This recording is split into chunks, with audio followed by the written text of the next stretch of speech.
What's up guys, you're watching Sid Gaming and today we are going to talk about the PS4 error E-82000138. Its voucher is not valid.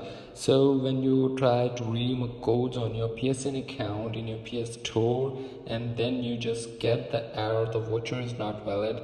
And why this error is pop up, you just go back to the settings. Here we go, back to the settings and the account management, then account information, and then go to the address. Here is the address and check your address or region. So here you have the Turkish. If you have a Turkish, then you buy a voucher, is a Turkish voucher.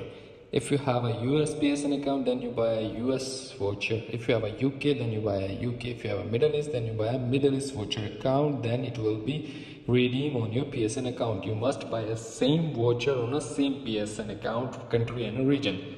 That's how you fix.